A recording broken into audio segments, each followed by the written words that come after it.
Hi, I'm Thelonious Cook, and I'm for the soil, for improving the environment and human health.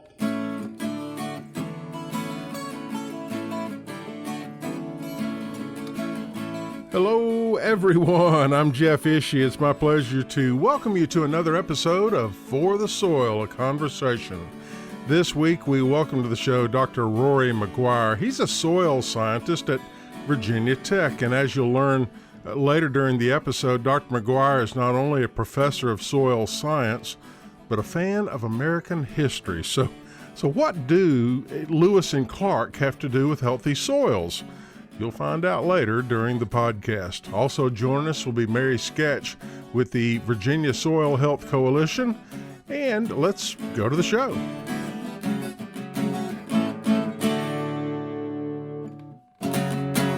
Welcome, everyone, to another episode of For the Soil, a Conversation. I'm your host, Jeff Ishee, and Mary, I am excited to welcome to our show a gentleman who is focused on soil health. And Mary, I'm going to let you do the honor of introducing our special guest for this episode. Thanks, Jeff. We're so grateful to have Dr. Rory Maguire with us today. Dr. Maguire is a professor at Virginia Tech in the School of Plant and Environmental Sciences, as well as an extension specialist with Virginia Cooperative Extension, an emphasis in nutrient management and sustainable agriculture. Mainly, he's one of our resident soil science experts in Virginia. And so excited to pick your brain today, Rory. And, to start, would love to hear just a little bit about your background in agriculture and what got you interested in soils and what brought you to Virginia. Oh, thanks, Mary. I grew up in Ireland around dairy farms, so I was always interested. A lot of my friends were sons of dairy farmers. Some of them grew up to be dairy farmers, but I was aware of all the changes that were going on in farming. And then I went off to university and I almost became a pure chemist. And I thought, I don't want to spend my life in a lab coat in a lab somewhere. And they had this interesting subject called agricultural, food and environmental chemistry. And it turned out that about half of that was soil science.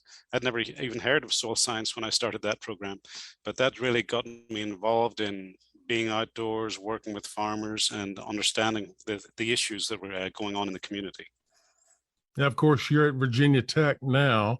Where have you been prior to that? Well, I came to the US over 20 years ago, started off at the University of Delaware. Doing some work on phosphorus. It was at the time they were really concerned about algal blooms and toxic algae in the Chesapeake Bay. So it was mostly on the environmental side that I worked up there. Then I went down to North Carolina and did a lot of work with the swine industry down there. They've got a huge swine industry as well as some poultry. And then about 15 years ago, I was hired up here in Virginia. It was when the regulations of poultry industry was coming in and the dairy industry, and there's a lot of concern about how to balance the environmental regulations with production agriculture.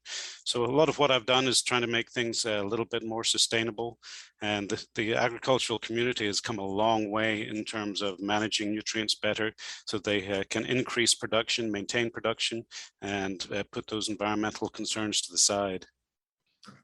And Rory, it's so interesting to having come from Scotland to North Carolina to Virginia, and I know there are a lot of pieces of soil that are similar between locations, but also that can be very unique. What have you seen about Virginia soils that most interests you and that is most unique to the region? Well, when I started in Delaware, there were 3 counties and it's all coastal plain. So there's very, very little diversity in terms of soil and climate. Whereas in Virginia, you start off in the eastern part of the state in the coastal plain, it's flat, very sandy soils. You come up into the Piedmont, which is much more clay, silty soils. And then you've got the ridge and valley system. So we've got extremely diverse soils. And one of the things that people ask me when I first came here is like, how come we got clay soils that have very low cation exchange capacity? They think of clays as having a lot of negative charge cation exchange capacity, and they read publications from the Midwest.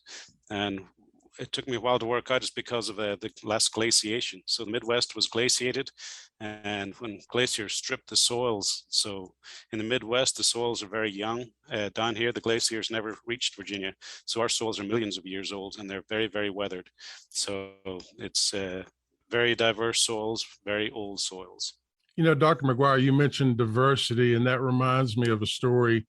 Oh, it's been more than 20 years ago now when I was first starting out as a farm broadcaster, and I was interviewing the commissioner of the Virginia Department of Agriculture and Consumer Services, Carlton Corder, and he really emphasized that diversity, and he was talking about at that time the diversity of production we have from the Eastern Shore to the Northern Virginia orchards with tree fruit to peanuts and cotton and row crops, corn and soybeans, wine grapes, pastures. He emphasized the importance of diversity in agriculture. Is Virginia blessed or cursed when it comes to diversity in soil types? I think it's blessed. It's just a little more, there's more complexity in this system, I would say, than in some other situations. But I think diversity always gives you options. Like you have different options to grow different crops. And in terms of our work, I mean, we're working with corn. We can start, the growing season starts a lot earlier in the eastern part of the state than in the western part of the state. And you just have a lot more options of what you want to grow. And you just got to be careful on planting dates and other things. But diversity brings a lot of opportunity, especially in terms of diversity of crop rotation. You can do a lot more in terms of weed control and that kind of thing. Anytime you change your crop rotation, it gives you more options. And, you know, speaking of different types of soil and the diversity and different properties, you run the soil testing lab at Virginia Tech.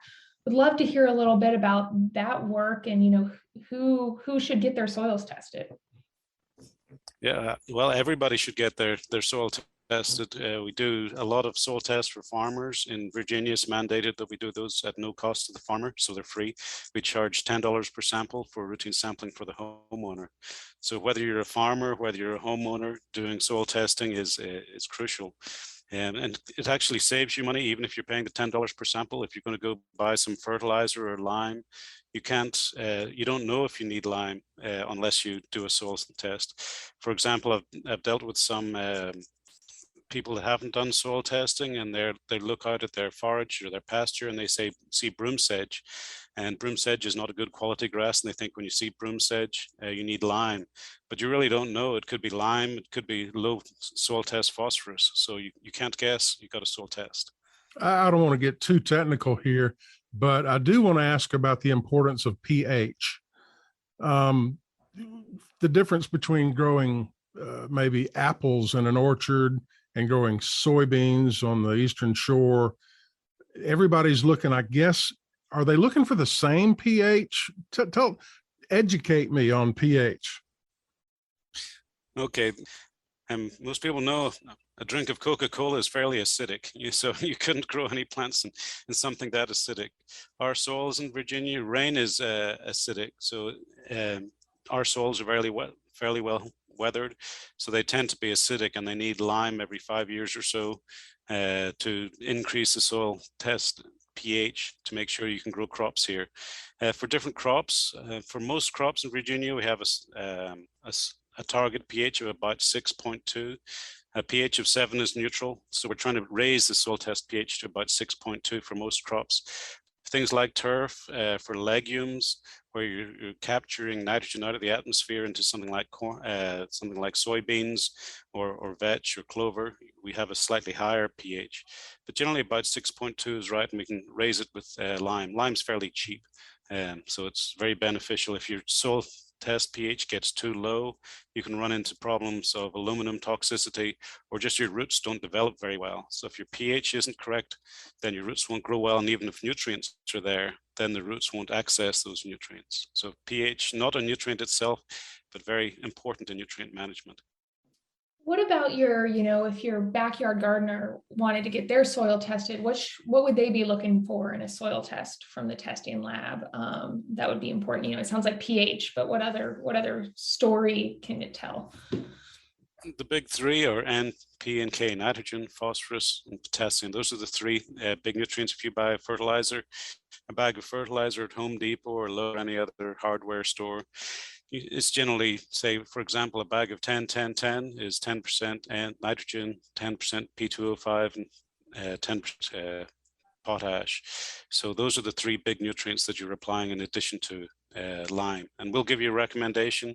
And for homeowners, we do it on per 1,000 square feet rather than per acre, because of course homeowners farming, we're looking after the nutrient management on much smaller areas.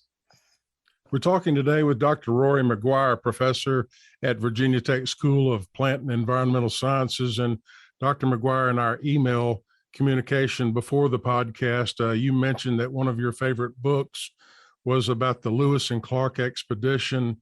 And I want to ask you about what was it about that expedition or that book that inspired you? And then I have a follow-up question on soils in regard to the Lewis and Clark expedition. Yes, that's right. The book was Undaunted Courage by Stephen Ambrose. It's the story of the Lewis and Clark expedition. I think it was 1803. It was right after the Louisiana Purchase, and it's really the first substantial written account of the environment and life in the West before settlers moved out there. So it's it's a wild place. A lot going on, but we don't know a lot about it, especially before this book was written. You know, in modern day, when we talk about out west, it's different from when Thomas Jefferson and Lewis and Clark described out west. They might have been talking about the Ohio River or something like that. Amazing expedition. I also am a student of history, and I love reading about the Lewis and Clark expedition. Do you think that they were looking specifically at soils? You know, Thomas Jefferson gave them so many goals.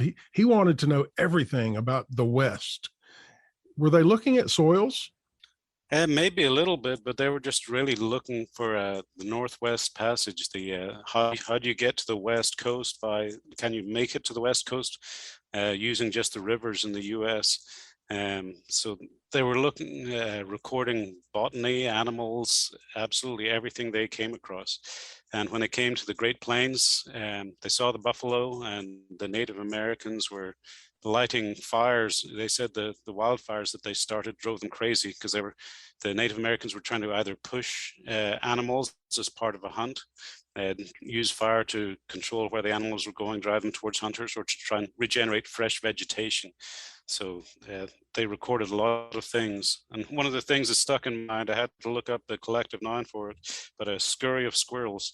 They recorded that there was so much abundant wildlife that the squirrels would get into a situation where there was no overpopulation. So these vast scurries of squirrels would swim across the river in front of them, and they could scoop them out for their dinner. We can learn so much from history. Mary, just a couple of minutes remaining in this podcast. Any other questions we have for Dr. Maguire? No, well, one, I'm going to remember scurry of squirrels, because I think we've got a few of those in our backyard. So appreciate that. And I guess just to close, something we really always like to ask is why soil health is so important to you. And, Dr. Maguire, you're committing your life to working on this and advancing sustainable agriculture. What wakes you up in the morning?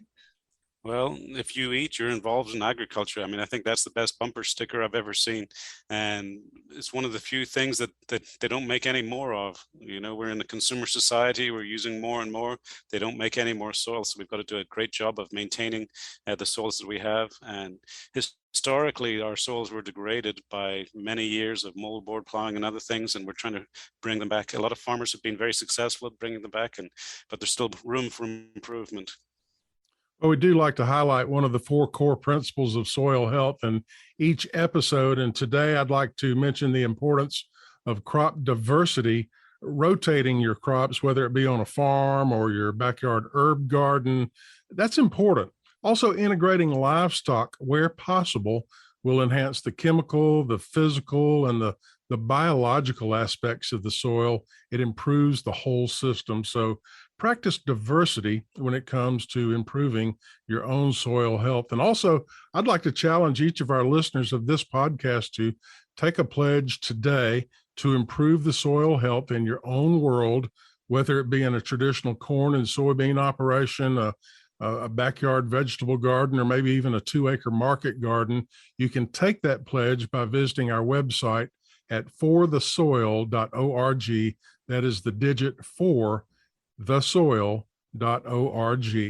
Well, Mary and Rory, it has been a pleasure having you on this episode of For the Soil. Thank you both so much for joining us. Thank you, Jeff. Thank you, Jeff. Thank you, Rory.